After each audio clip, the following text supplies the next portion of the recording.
What if I told you that while West Coast irrigators are struggling with 32 pounds of water pressure, the East Coast is dealing with over 100 pounds? Meet Brian Vinchesi, the irrigation consultant behind over 2,500 projects who just got inducted into the Green Industry Hall of Fame. In this conversation, he drops a bombshell. In the West, irrigation is respected. In the East, it's not. He reveals why a one-acre job is considered huge in Boston, the shocking contractor education gap, and his controversial take on the future of water efficiency.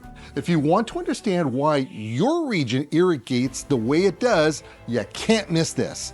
Hit that like button and subscribe now. Well, congratulations for becoming a part of the team here. I had the opportunity back many years ago, and now I'm standing with you, and I don't think your beard was that color the same one when I got my award. Probably not. Yeah, probably not. But mine's only temporary. It's just to be Santa. Oh, is that right? Is that what you do? Just, I do it once a you year. are so lucky to So do that. December 13th, and then it's gone. So, Well, I can't do that. yeah, I can. Thank God. So, what does it mean to be inducted to the Green Industry Hall of Fame? It's really a great honor. I was totally unexpected when I found out about it. Because I'm an Easterner and way Easterner out of Boston. So it's not, green industry isn't really respected out there like it is out in the West. So it's really nice to be recognized from Is that out right? there. I always thought that the green industry back east was much stronger than over here on the west. Oh, no, I would say no. It's much stronger in the Really? West. Yes. Now, I recently had the opportunity to be in Ohio and Kentucky and in those areas where I went to Chicago, and it does amaze me the differences between the East and the West Coast. What kind of things have you seen throughout your years? Well, the biggest difference between East and West is in the West, irrigation is respected. In the East, it is not. I was wondering about that. So in the East, if you get a drought or anything, irrigation goes immediately. There's no anything to keep it. No ifs, ands, or buts. No, you're just done. Well, how much drought do you actually get? Well, lately more than we used to. No way. Yeah, last fall and this fall both very dry. So Wow. Saying everywhere I drove, and I did a lot of driving over 20 days, Yep. Everybody had green lawns. Yeah, well, it's a lot of fertilizer too. So, but I mean, irrigation's popular, but it's just it's the first thing to go if there's a drought. So how come I saw so many yards, whether they were fields that were 1, 2, 3 acres, or even inside the town, it looked like people were really mowing the lawns. Oh yeah. Yeah. I mean, in the landscape is well respected, but irrigation is not. And So I'm in the to- irrigation business, so A that's totally not different story. Yeah. So are you guys doing drip irrigation out there at all? Or are you doing subsurface irrigation? We do a lot of drip, depending on the project. We do a lot of colleges and universities, and a lot of our colleges and universities don't like drip from a maintenance standpoint. But on our residential, commercial, most of the other stuff, we do all our plantings in drip. We don't have restrictions like they have out here that if you're certain width, you have to do drip or sort of thing. So we're still a lot of overhead. So is it kind of just a newer philosophy in training and education that has to be given to them in that part of the country? Well, it is. I mean, we don't have a lot of central control out east either, which is really surprising because Yeah. keep in mind, for me, if I do a 1-acre project, that's a big project. Is that right? Yeah, it's not like out here where you're doing 1,000 acres or We take things for granted. For us, a 1-acre job is a big job.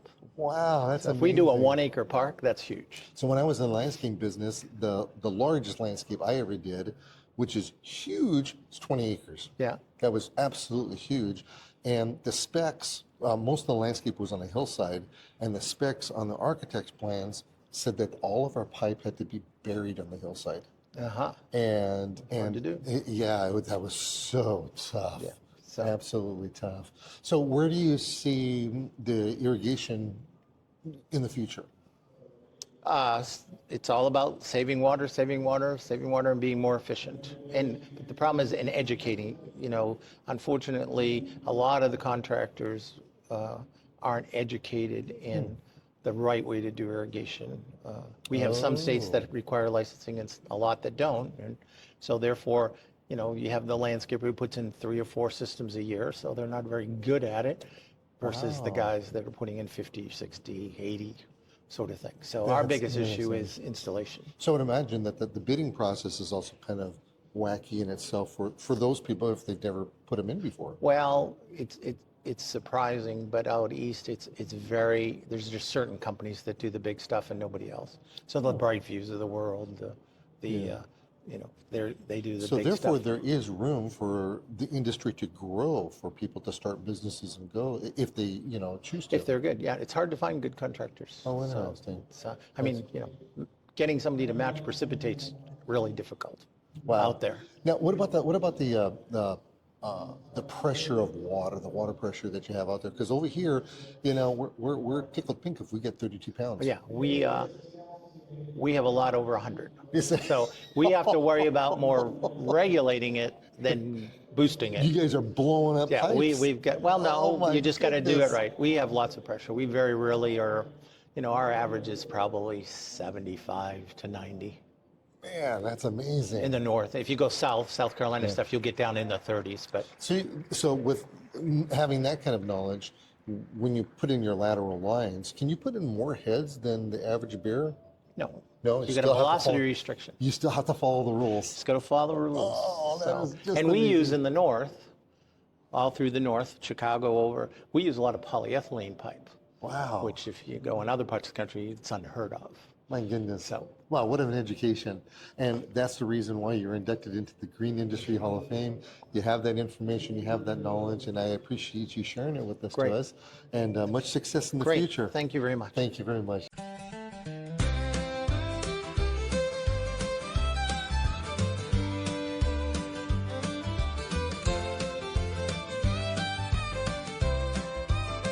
Thanks to our platinum sponsors, Heritage Landscape Supply Group, standing tall, side on. Site One Landscape Supply and Rainbird flowing through it all. Hearts that answered the call, you're the foundation of this hall. We're growing strong together, planting seeds that last forever. Every sponsor, every name in the Green Industry Hall of Fame.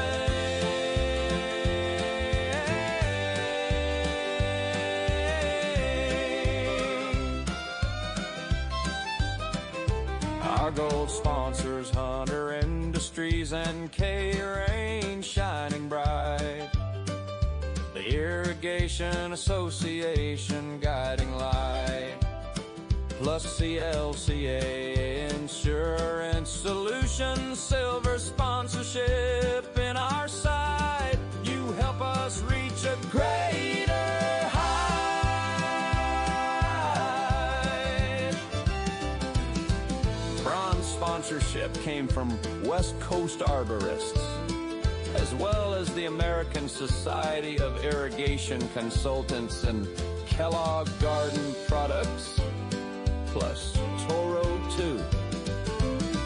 We're growing strong together, planting seeds that last forever. Every sponsor, every name in the Green Industry Hall of